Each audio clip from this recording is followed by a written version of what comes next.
Hi, welcome to Lies and Secrets channel. We hope you will have fun with us. Enjoy watching.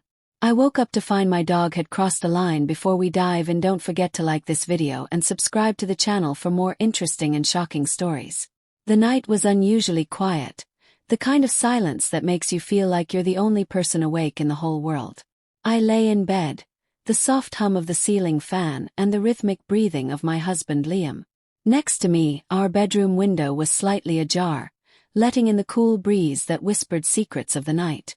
I couldn't sleep, not with the weight of what happened earlier, pressing down on me like a physical force. My name is Alice, and tonight something happened that I can't shake off, something that feels like a betrayal of the worst kind.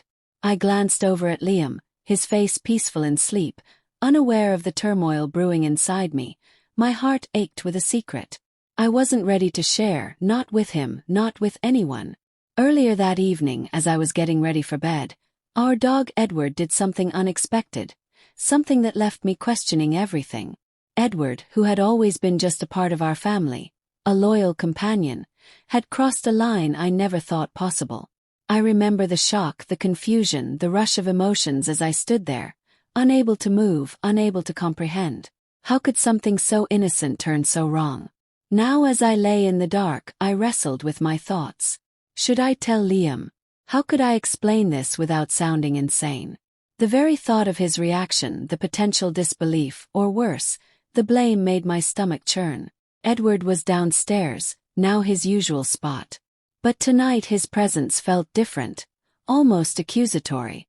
I could hear him moving around his nails, clicking against the hardwood floor, each sound a reminder of the night's earlier betrayal. Why did this happen? Was it my fault? Was it even Edward's fault? Or was there something else at play? Here the questions circled in my mind, each one leading to more confusion, more guilt. I turned over, facing away from Liam, staring into the darkness, feeling more alone than ever. The silence of the night seemed to mock me as if it knew all my secrets, all my fears. What was I going to do? How could I go back to normal after tonight? The answers eluded me, leaving only the echo of betrayal hanging in the air, a silent witness to my inner turmoil. The next morning, the sunlight felt intrusive, as if it had no right to shine so brightly. After the darkness I'd experienced, I dragged myself out of bed, careful not to wake Liam, who was still lost in the oblivion of sleep. The house was quiet, too quiet, amplifying the chaos inside my head. I went through the motions of my morning routine, each action feeling heavier than the last. As I poured coffee into my mug, my hand shook slightly, spilling a few drops onto the counter. I cleaned it up mechanically, my mind elsewhere replaying the events of last night over and over. Edward trotted into the kitchen, his tail wagging, oblivious to the tension he'd caused. I looked at him, trying to reconcile the loving pet with the creature that had betrayed me in such an intimate way. "Hey buddy," I managed to say, my voice flat. He licked my hand, his eyes full of innocence. The day unfolded with its usual demands. Liam left for work, giving me a quick kiss on the cheek. His routine unchanged, unaware of the storm brewing within me. I watched him drive away, feeling the distance between us grow, not just physically but emotionally. I decided to take Edward for a walk, hoping the fresh air might clear my mind. The neighborhood was bustling with the usual morning activities, kids waiting for the school bus, neighbors walking their dogs, the smell of someone's breakfast wafting through the air. Everything seemed normal, yet for me nothing was. As we walked, I noticed Mrs. Henderson, our neighbor, struggling with her groceries. I offered to help, needing the distraction. "Thanks, Alice, you're a lifesaver," she said, her voice warm and appreciative. "No problem," I replied, forcing a smile. While we walked back to her house, she chatted about her day, the weather, and how her cat had been acting up. I nodded along, but my thoughts were elsewhere, tangled up in my own personal drama. Back home, I sat at the kitchen table, staring at my phone, debating whether to call my sister Ava. She was always good at giving advice, but this was beyond anything I'd ever dealt with. Edward sat at my feet, looking up at me with those big brown eyes. I sighed, rubbing my temples. "What do I do with you?" I whispered more to myself than to him. The doorbell rang, pulling me from my thoughts. It was the mailman with a package. I signed for it, noticing how ordinary the interaction was, how normal life seemed from the outside. But inside I was anything but normal. I spent the rest of the day cleaning, cooking, trying to anchor myself in the mundane to escape the looming decision about Edward. Every time I looked at him, the betrayal felt fresh. Yet the love and history we shared tugged at my heart. As the afternoon turned into evening, I knew I had to make a decision. The thought of giving Edward away to my father seemed like a solution, but it was laced with guilt. Could I really do that? To him, to us. The day ended much like it began, with me feeling alone in my turmoil, the weight of my secret growing heavier with each passing hour. The normalcy of life around me only served to highlight the abnormality of my situation, a stark contrast that left me feeling more isolated than ever. That evening, as the sun dipped below the horizon, casting long shadows across our living room, I sat on the couch, my mind racing. Edward lay at my feet, his head resting on his paws, looking up at me with what seemed like a mix of confusion and concern. I couldn't help but feel a pang of guilt for even considering giving him away. The phone rang, breaking the silence. It was Ava. I hesitated before answering, unsure if I wanted to share this bizarre and painful experience. "Hey Alice, you sound off, what's up?" Ava's voice was always comforting, a reminder of simpler times. I took a deep breath, the words tumbling out before I could stop them. "Something really weird happened with Edward last night, and I'm just not sure what to do." There was a pause on the other end. "Weird how?" she asked cautiously. I recounted the incident, my voice barely above a whisper, half expecting her to laugh or dismiss it. Instead, she listened intently, her silence encouraging me to continue. "Alice, that sounds a lot. Have you thought about talking to a vet or maybe a behaviorism? It might not be what you think." Ava suggested, her tone gentle yet practical. I hadn't thought of that. My mind had been so clouded with betrayal and confusion that practical solutions seemed out of reach. "Guess I could," I admitted, feeling a slight relief at the possibility of an explanation. After hanging up, I felt a bit more grounded, but the problem remained. I couldn't just let this go. The next morning I made an appointment with our vet, Dr. Ellis, for the following day. The night was restless, filled with dreams where Edward was not just a dog but a silent judge of my life. I woke up feeling like I hadn't slept at all, the weight of the upcoming vet visit adding to my anxiety at the vet's office. Edward was his usual friendly self, tail wagging, sniffing around. Curiously, Dr. Ellis, a kind woman in her 50s, greeted us warmly. "What seems to be the trouble with Edward?" she asked, her eyes scanning him for any visible signs of distress. I explained the situation, my cheeks burning with embarrassment. Dr. Ellis listened without judgment, her face thoughtful. "This isn't common, Alice, but it's not unheard of. Dogs can exhibit behaviors that mimic human actions, especially if they're confused or overly stimulated. Let's run some tests to rule out any medical issues." The test took time, and while we waited, I sat in the waiting room flipping through magazines without really seeing them. My thoughts were a whirlwind of what-ifs and how-coulds. When Dr. Ellis returned, she confirmed Edward was healthy, but suggested his behavior might be due to a mix of stress hormones or even just a one-time anomaly. "I recommend neutering. If you haven't already, and perhaps some behavioral training, it might help stabilize him." The solution seemed straightforward, yet it didn't erase the incident from my memory. As we drove back home, I felt a mix of relief and unresolved tension. Edward in the back seat seemed oblivious to the storm he'd caused in my life. That evening I sat down with Liam, the decision weighing heavily on me. I couldn't keep this from him any longer. "Liam, there's something I need to tell you about." Edward the first began, my voice shaky. He looked up from his laptop, concern etching his features. "What's wrong?" I told him everything, watching his expressions shift from confusion to shock, then to something unreadable. The silence that followed was deafening, filled with unspoken questions and judgments. "Alice, why didn't you tell me sooner?" His voice was calm, but there was an undercurrent of hurt. I was ashamed, Liam. I didn't know how you'd react. I confessed, tears threatening to spill. He reached out, taking my hand. We'll figure this out together. Maybe we need to look at our home environment. See if there's something triggering Edward. The conversation opened a door to a new dynamic in our relationship. It wasn't just about the incident with Edward. It was about trust, communication, and the unspoken fears we both harbored. As the days passed, we implemented changes. Edward was neutered and we started training sessions with a professional. Slowly the atmosphere at home began to shift, yet the incident lingered like a ghost, a reminder of how fragile our sense of normalcy could be. The tension between Liam and me wasn't resolved overnight. There were moments of awkwardness, silent dinners and nights where we lay in bed, both lost in our thoughts. But we were trying both to understand Edward and to rebuild what felt broken between us. This wasn't just about Edward behavior. It was about our ability to face unexpected challenges, to communicate and to forgive. The betrayal, though bizarre, had become a catalyst for deeper introspection and hopefully a stronger bond. As the days turned into weeks, the once comforting routine of our home had morphed into something tense and unfamiliar. Edward, now neutered and under the guidance of a behaviorism, seemed to be adjusting, but the incident had left a Liam on our relationship that wasn't so easily healed. One evening after another silent dinner, Liam and I sat in the living room, the TV on, but neither of us, watching the weight of our unspoken words, hung heavy in the air.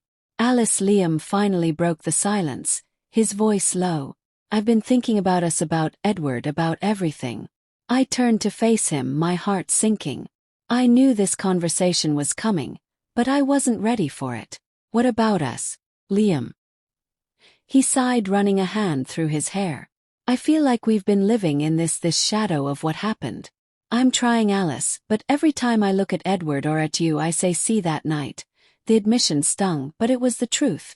We'd been dancing around, I know, I whispered. Feel it too. It's like we're stuck. He nodded, his eyes not meeting mine. I've been talking to my brother. And he mentioned a friend who could take Edward. Someone who lives out in the country with space for him to run to be a dog again. The suggestion hit me like a physical blow. Giving Edward away felt like admitting defeat, like erasing a part of our family. Liam. He's part of us, can we really just give him away? It's not about giving him away, Alice, it's about giving us a chance to heal, to move past this without the constant reminder. Tears welled up in my eyes, not just for Edward but for the fracture in our marriage. I thought we were working on this together, the training, the vet visits. I thought we were trying to fix it. We are, he said, his voice breaking, but maybe fixing it means letting go of something that keeps pulling us back to that moment. The room felt smaller, the walls closing in with the weight of our dilemma. I looked at Edward, who lay quietly by the fireplace, his eyes following our conversation, with a sense of understanding that only deepened my guilt. I need some time to think, I said, standing up abruptly. I'm going for a walk. Outside, the cool night air did little to soothe my turmoil. I walked aimlessly, the streetlights casting long shadows that mirrored the darkness within my mind, replayed the conversation, Liam's words and the silent plea in Edward's eyes. I found myself at the park, sitting on a bench where Edward and I used to play fetch. The emptiness of the space echoed the emptiness I felt inside. Was I betraying Edward by considering giving him away? Or was I betraying Liam by holding on to something that might be irreparably damaging our relationship? My phone buzzed, pulling me from my thoughts. It was a text from Ava. How are you holding up? I typed back, not sure Liam wants to give Edward away. Her response was quick, that's tough, Alice, but remember, it's about what's best for everyone, including Edward. I sat there staring at the screen, the words blurring through my tears. The decision was monumental, not just for Edward but for the future of my marriage, for our trust, for our ability to move forward. As I walked back home, the decision loomed over me, a dark cloud threatening to unleash a storm. I knew I had to make a choice, one that would define not just our immediate future, but the essence of our family. Entering the house, I found Liam waiting, his expression one of concern mixed with resolve. Did you decide? He asked, his voice gentle. I took a deep breath, the weight of the world on my shoulders. I think we need to talk about what best really means for all of us, not just for now but for the long run. The night stretched on our conversation, a delicate dance of emotions, hopes and fears. The decision wasn't made then, but the stage was set for the silly Edward of our story, where every choice would lead to irreversible consequences. As I stood in our dimly lit living room, the weight of Liam's proposal hung between us like a thick fog. The silence was heavy, filled with the ticking of the clock and the occasional soft snoring from Edward, who lay oblivious on his bed by the fireplace. I've been thinking, Alice. Liam's voice was steady, but his eyes betrayed his turmoil. Maybe giving Edward away isn't about betrayal. Maybe it's about giving him a chance to be happy away from whatever stress he's feeling here. And maybe, just maybe, it's about us finding our way back to each other without this constant reminder. I felt a tear escape trailing down my cheek. But Liam, he's part of our family. We've been through so much together. How can we just decide to let him go? Liam moved closer, his hand reaching for mine, a gesture of comfort that felt both familiar and foreign. I know, Alice. I love Edward too, but our relationship, our marriage, it's been strained. I look at him and I see that night. I see your pain, your confusion. I want that to be replaced with something better, something joyful. The truth, in his words, was undeniable. Our home, once filled with laughter and the simple joys of pet ownership, had become a silent battleground of unresolved emotions. But what if we're making a mistake? I whispered, my voice trembling. What if we regret this? Liam sighed, pulling me into a gentle embrace. We might, but we've tried everything. Haven't we? The vet, the training, the time. And yet here we are still stuck. Maybe this isn't just about Edward. Maybe it's about us, about what we need to heal. The room seemed to close in around us, the walls echoing with the gravity of our decision. I looked over at Edward, his tail thumping softly against the floor, his eyes reflecting a trust that felt like a knife to my heart. I need to know one thing, I said, pulling back to look into Liam's eyes. Do you still love me, Liam? Despite all this, his gaze softened and he cupped my face in his hands. Alice, I've never stopped loving you. This has been hard, but my love for you hasn't changed. If anything, it's made me realize how much I want to fight for us. The sincerity in his voice broke something inside me. It was a moment of clarity, a revelation that this wasn't just about Edward, but about our future, our happiness. Oka, I said the word, feeling like a stone in my throat. Let's find him a good home, but we do this together. We make sure he's going somewhere. He'll be loved, where he can be a dog again without the shadows of what happened here. Liam nodded, relief washing over his features together. He agreed. That night as we lay in bed, the decision we made felt like a betrayal, but not in the way I had feared. It was a betrayal of our past selves, the ones who couldn't see beyond the immediate pain. Now we were choosing a path that might lead to healing, not just for Edward, but for us. The next morning we contacted Liam's friend, a man named John, who lived on a sprawling farm. He was known for his love of animals, and his place was a haven for dogs. Needing space to roam and be free, we arranged for Edward to visit to see if it would be a good fit. The drive to the farm was quiet, filled with a mix of hope and sorrow. Edward sat in the back, his head out the window, the wind ruffling his fur, seemingly unaware of the life-changing journey he was on. When we arrived, John greeted us warmly, his eyes lighting up at the sight of Edward. He'll have the run of the place here, John promised, showing us the vast fields where other dogs played and chased each other. Watching Edward interact with John, seeing his tail wag with genuine excitement, something inside me shifted. This wasn't just about letting go. It was about giving Edward a new beginning, one where he could be just a dog without the complexities of human emotions weighing him down. As we left, Edward stayed his new life. Beginning the drive back was silent, but it was a different kind of silence. It was the silence of acceptance, of understanding that sometimes love means letting go. Conclusion. Months passed since Edward had found his new home on John's farm. The house felt different without him, quieter and in a way emptier. But there was also a lightness, a sense of peace that had been missing for so long. Liam and I had taken to visiting Edward every other weekend. Each time we saw him thriving, his coat shiner, his energy boundless as he ran through the fields with other dogs. It was a bittersweet sight. The joy of seeing him happy was tinged with the sadness of our choice. One crisp autumn afternoon as we sat on John's porch watching Edward play, I turned to Liam. "Do you ever regret it?" I asked, my voice barely above a whisper. He looked at me, his eyes thoughtful. "I've thought about it a lot, Alice. At first, yes, there was regret, but now seeing him like this, I think we did the right thing for him." Was. I nodded, feeling the truth. In his words, it's like we gave him a second chance at being just a dog.